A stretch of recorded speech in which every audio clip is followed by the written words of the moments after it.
Today I fucked up by running a cat drug den. All summer long, I have been irritated by the fact that our neighborhood's feral cat colony has decided that my front yard is the place to be. I like cats, I really do. I have 3 of my own, but I also have a young puppy who I am trying to teach to walk nicely, and it is irritating to start every single walk before he's had a chance to get calmed down by some exercise with impulse control exercises. Every morning, we walk out the front door, and every morning I have to get him calm while a small horde of cats lose their shit and run off my lawn. This morning, one of the cats knocked over one of my potted plants. I walked over with the puppy and set the plant back upright. Fucking cats, knocking over my fucking catnip, said I. Beat. Another beat. Motherfucker. That's right. This spring I seeded a gigantic pot of catnip and set it out on my front lawn to get lots of sunshine and grow big and strong so my cats could munch on it all winter and have a great time. I've been waiting months for the payoff of my careful watering in the Texas sun, and the whole fucking time, I have been running a kitty drug den and cursing the little bastards for having an addiction that I was supplying. Too long didn't read. This spring I put a giant pot of catnip in my yard, and my catnip brought all the cats to my yard while I wondered why my lawn was covered in cats. At least ask them to Venmo you $35 for an eighth of catnip hog. Of all the drug dens you could run, this seems like the best one. My catnip brings all the cats to the yard, and they're like, it's better than yours. This was funny. Not a moany, whiny post, just some good old-fashioned mistakes with, I suppose, a simple solution. XD. Your catnip brings all the cats to the yard, and you're like, what the fuck, man? And they're like, drugs, motherfucker. Can't lyric. Today I fucked up, accidentally had my dick out on trivia night. Today I fucked up by using the House Party app. I was told by a group of people I just met to download the House Party app so that we could play trivia. So I did. Before playing I decided to take a quick piss, and for some dumb reason had my phone out. Little did I know that when you are invited by a friend to a house party game you are automatically joined with your camera on. And if it wasn't bad enough that I was pissing, my camera was pointed directly at my dick. So, in summary, I joined a group playing trivia pissing with my dick out. The worst part is that I did not notice right away, and there was a solid 3 or so seconds where I was just exposed. If that doesn't make me look like A, a fucking creep, or B, a total dumbass for taking my phone into the bathroom, then nothing does. The thing is, I think it would have been fine if it was just a few guy friends and they saw, maybe a little embarrassing, but not the end of the world. But no, there had to be a girl in the room, just to let the humiliation sink in as deeply as possible. Today is the worst day of my fucking life. Too long didn't read, had my phone out in bathroom and accidentally got thrown into video call with my dick out.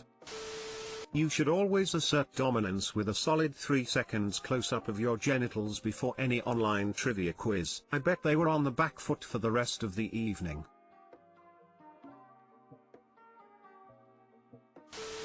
Today is the worst day of your life so far. So, what did they think? Get any feedback? No lol, I just embarrassingly left the call after hearing "oh is he pissing?" Oh man, that sucks. Just send a text saying you didn't realize you had the camera on and you are genuinely embarrassed. Hopefully they will understand.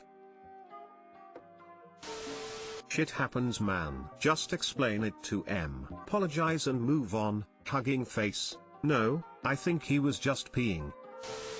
Today I fucked up by moving to Canada in UHaul during a pandemic. So my wife is Canadian, I'm American, and we've been living in NYC for the last several years. A year ago we applied for my Canadian permanent residence so that we could move to Canada together, and a month ago it finally came through. We put in our notice, booked UHaul and a temporary place on Airbnb, and got ready to move. Now, due to COVID, there are restrictions on who is allowed to cross the border and why. Because I'm becoming a resident, I was allowed to cross the border, but I'm required to quarantine for 14 days after arrival. Fine, we have our temporary home for 2 months and are happy to spend the first 2 weeks quarantining. All good. Except when we arrived in Montreal, When we showed up at the UHaul place to drop the thing off, the woman working there looked up our reservation, which, I should add, they allowed us to make and confirmed crossing the border would not be an issue. Noticed we'd come in from New York, and immediately freaked out and started screaming at us to leave, telling us she refused to talk to us until we'd quarantined for 2 weeks. Tried to ask her what she wanted us to do with the truck, but she had only one thing to say to us: get out. So now, in addition to 14 days of late fees, I'm stuck with a 15-foot hole that absolutely does not fit in any parking spaces in the center of Montreal,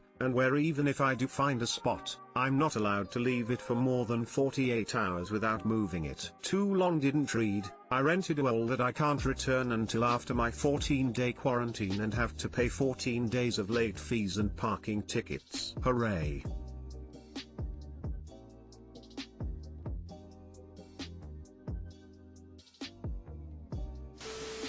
Few moved from one COVID hotspot to another, but unless you all were following all the COVID mandates here in Montreal, it should have been fine. But it looks like both NYC and Montreal are doing way better this time around. Quebec has less cases than BC right now.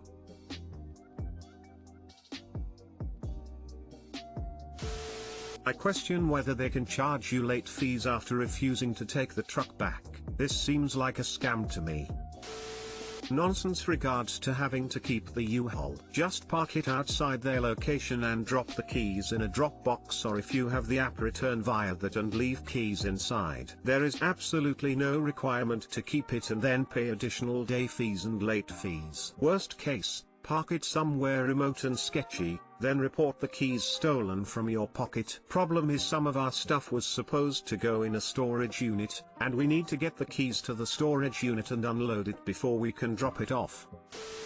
The old thing sucks. What the hell are they doing? They should be able to do no contact drop-offs where you just drop it off, and they should have a major cleaning and disinfection protocol between bookings. We do, especially at centers. There's self-return for the customer to check it in themselves and verify their own fuel, mileage, and any additional fees, over miles, under fuel, damage, etc. And the staff is supposed to clean the vehicle as part of a level 1 on-receive as normal, and additionally sanitize the touchy parts like radio, gear shift, steering wheel, door handles, etc. I had a truck come back and the customer said that someone who had used it came into contact with COVID. I bleached the whole thing, top to bottom. Took me about 5 to 7 minutes of spray and wipe. This place just overreacted and is causing issues because of it.